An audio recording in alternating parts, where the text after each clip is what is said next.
मैं तुमसे गुजारिश करता हूँ, अपने नबी की खुशी को नजरअंदाज तो ना करो। अपने अपने अपने रसूल मुअज़्ज़म की खुशी को। मैं तुमसे पूछता हूं कि अली के बाप अबू तालिब के सिवा कोई और चचा है मेरे हुजूर का, कि जिस वक्त ऐलान हुआ हो कि ऐ मोहम्मद सल्लल्लाहु अलैहि वसल्लम दुर्र यतीम, जिसको तू चाहे उसका इंतखाब तू खुद कर ले, कि तेरी परवरिश कौन करेगा, तेरी परवरिश कौन करेगा, खुद इंतखाब कर। मेरे हुजूर ने छलांग लगाई और अबू तालिब के साथ लिपट गए। रहमत आलम अलैहिस्सलाम के कदम उठे और हमने अबू तालिब के साथ जफ्फी डाली।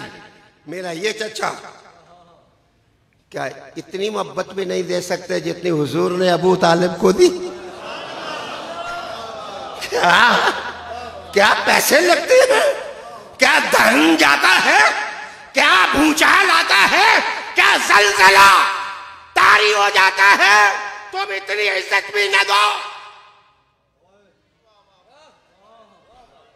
अगर हुजूर लिपट गए तो तुम भी अबू तालिब से लिपटना जानो। सीख लो सीख लो सीख लो सीख लो। और अगर ये भी नहीं तो मैं एक और बात कहने लगा हूं, ये भी नहीं तो मैं एक और बात कहने लगा हूं। बदर की राह में एक बंदा आया था, 1000 आदमी को मारने वाला काफिर मुशरिक।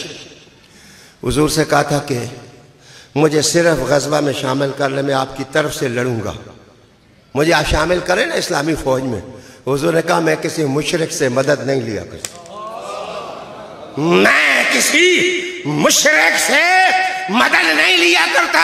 आप फतवा का सोगरा कुबरा खुद बना लो, मुझे फतवा देने की जरूरत नहीं है। मोहम्मद किसी मुशरिक को अपना मददगार नहीं बनाते। तो मुस्तफा जिसकी टांगों से लिपटते हैं वो क्या है?